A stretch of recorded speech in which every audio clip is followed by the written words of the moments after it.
그러면은 이제 양육자 입장에서 훈육이 어려운 아이에 대해서 설명을 좀 드리겠습니다. difficult child라는 거는 작은 것에 스트레스를 받고 너무 오버하게 표현하는 거예요. 이거를 difficult child라고 그래요. 기질적으로. easy baby는 뭐예요? 별로 스트레스 안 받고 스트레스를 받아도 흥얼흥얼하고 우는 애는 easy baby예요. 이게 정의입니다. 자, 까탈스러운 애기들은 이게 정말 시간이 많았으면 좋겠는데 브라젤턴 박사에 의하면은 과잉보호를 하다가 나중에 훈육을 하면 안 된다는 거야. 0세부터 훈육을 시작하라는 거지. 오케이? 예. 근데 2세, 3세까지 과잉보호를 해놓고 그럼 얘는 어떻게 돼? 내 맘대로 내 세상에 돌아가는구나. 내가 울면 엄마가 와서 안아주는구나. 내가 울면 아빠가 와서 놀아주는구나. 이렇게 대놓고 이제 3세부터 훈육을 시작해요. 안 돼. 그럼 얘는 어떻게 돼? 배신감을 느끼는 거지. 그러니까 더 뒤집어지는 거지. 오케이? 그래서 0세부터 시작한다. 어떻게 시작하냐? 0세부터 울면 쟤 앉아있으니까 6, 7개월이야. 기다리세요. 엄마 준비하고 있어요. 너무 뛰어가지 말라는 거야. 기다리세요. 오케이? 예. 왜? 4개월 된 아기는 얼굴을 보여줘야 돼요. 얼굴이 없으면 엄마가 없다고 생각해. 근데 6개월이 되면 목소리만 들려줘도 엄마가 있다는 걸 알아요. 그렇기 때문에 일본처럼 조그만 집에서 사는 경우 있죠. 그런 경우에는 엄마가 달가닥달가닥 하는 소리, 엄마 목소리가 잘 들리죠. 그렇기 때문에 울 필요가 별로 없다는 거죠, 애기들이. 아무튼 이 정도만 말씀드릴게요. 자, 그 다음에는 애가 머리를 박아요. 그럼 어떻게 된다 그랬어요?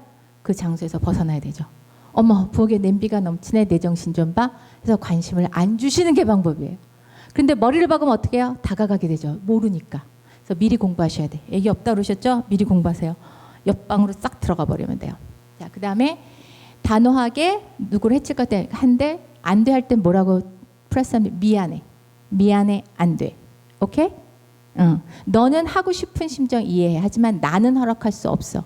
내가 너한테 뭘 잘못한 건 아닌데 네가 하고 싶은 일을 허락하지 못해주기 때문에 미안해요. 오케이?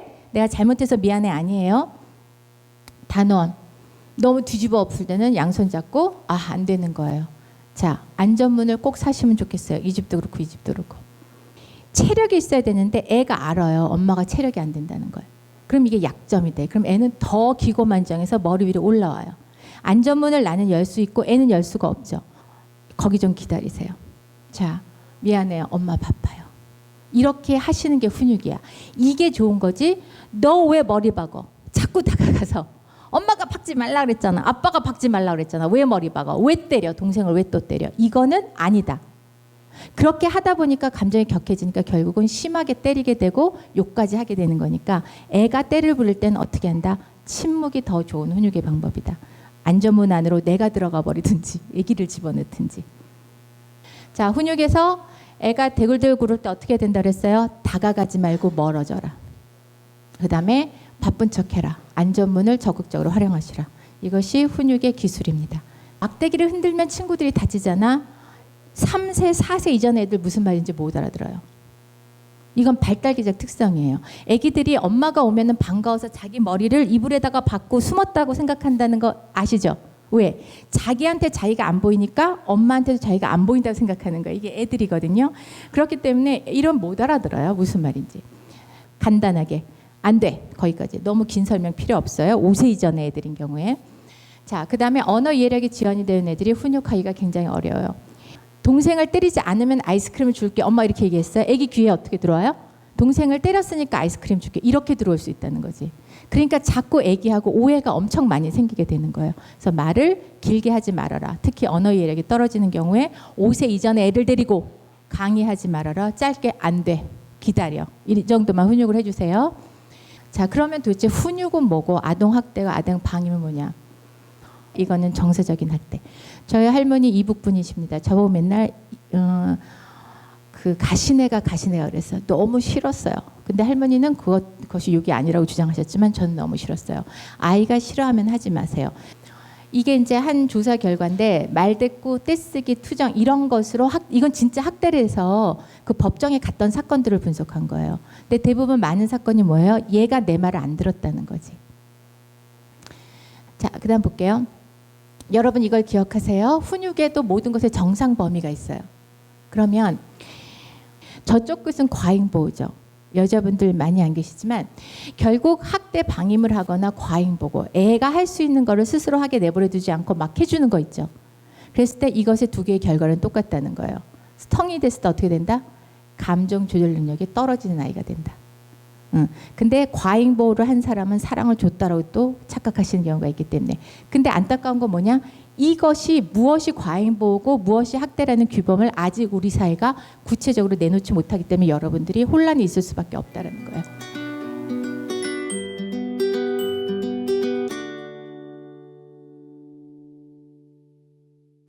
먼저 아이 입장에서 difficult parents가 어떤 parents에 대해서 조금 설명을 드리겠습니다. 말씀드렸죠? 얼굴 표정으로 부모의 마음을 읽을 수 없을 때 아이 입장에서 very difficult한 parents입니다. 아이 입장에서 소통하기가 힘든 부모예요. 이분의 얼굴 표정 보시죠? 네. 이 표정을 여러분의 이미지로 오늘 기억하고 가세요. 네. 이런 표정이 여러분들 속에서 나오려고 노력해 보세요. 오케이? 그래서 여러분의 자식을 키울 때 이 표정이 안 나온다면 여러분의 손자를 키우실 때만이라도 할아버지 할머니가 됐을 때라도 저런 표정이 나올 수 있게 한번 노력해 보시고요. 저렇게 지금 뭐라고 말하고 있는 거거든요. 할아버지가 애기한테. 오케이? 그래서 애기하고 커뮤니케이션은 말, 버벌로 하는 게 아니고요. 얼굴 표정, 목소리 톤, 제스처를 가지고 하는 것이기 때문에 얼굴과 목소리의 베리에이션이 변화가 없는 분일수록 소통이 이래서 어렵구나. 내 아이도 나하고 소통하기 어렵구나. 나는 노력하고 있지만 이라고 생각해 주시면 좋을 것 같습니다. 애기들도 마찬가지로 모방이에요. 그러면 엄마 아빠가 아이 그랬어요 라고 하면 얘도 아이 그랬어요 라고를 모방할 수 있어.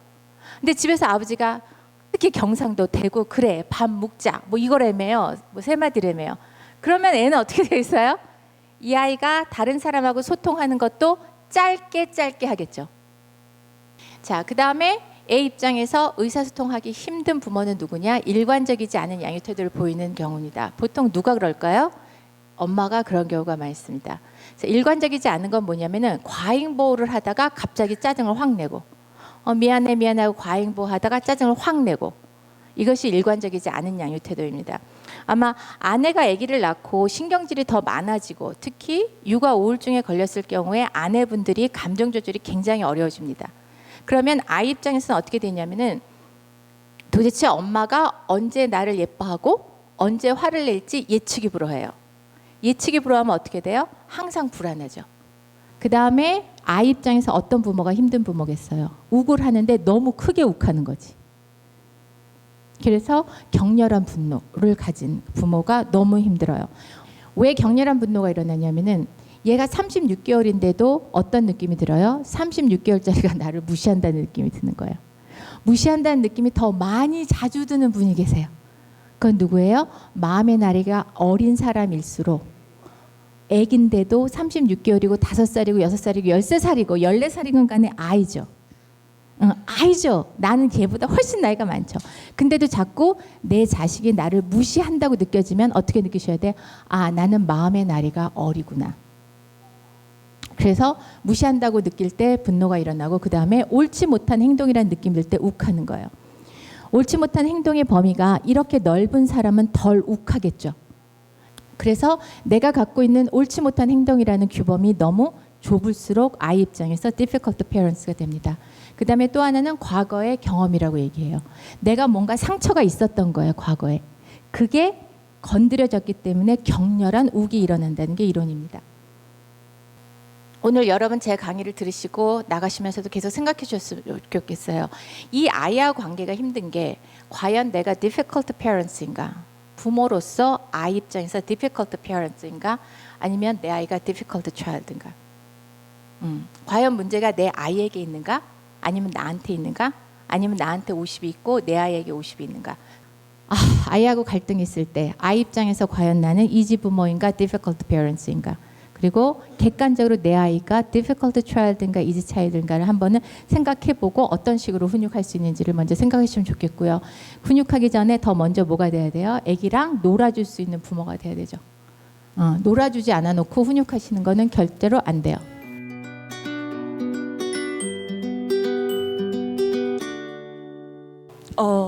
저는 그 쉬운 아이를 키운 것 같아요. 교수님 말을 들으니까. 근데 그 저희 아이가 3살 아주 어릴 때부터 제가 6개월 때부터 어린이집을 맡겼는데요. 이 눈썹을 계속 뽑는 버릇이 지금까지도 있어요. 그 병원을 갔는데 분리불안증 진단도 한번 받았었고요. 초등학교 때. 근데 지금은 제가 생각했을 때 저희 아이가 뭐 이상하거나 그런 건 전혀 없는데 이거는 못 고쳐요. 자 볼게요. 지금 아이가 보이는 행동의 모든 원인을 환경에서 찾아요. 소아정신과는. 전 거기에 반대예요. 이 아이가 아이가 하는 모든 행동을 우리가 이해할 수는 없어요. 아무 의미 없이 이걸 뜯었을 수도 있고요. 처음에 자기 몸을 갖고 노는 거거든요. 귀를 만질 수도 있고요. 근데 거기에 대해서 너무 관심을 줘버리잖아요. 하지마 하면 이걸 더 하게 돼. 그렇기 때문에 손가락을 빨거나 그런 좀 부모가 싫어하는 행동들 있죠.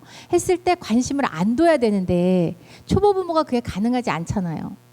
그래서 아까 말씀드린 그 교육학자 교수가 이제 자기 둘째를 놓고 첫째만 데리고 미국에 유학을 갔다 왔어요. 그러니까 얘가 애들 똑같이 6살 지나서 아빠를 보니까 불안하잖아요.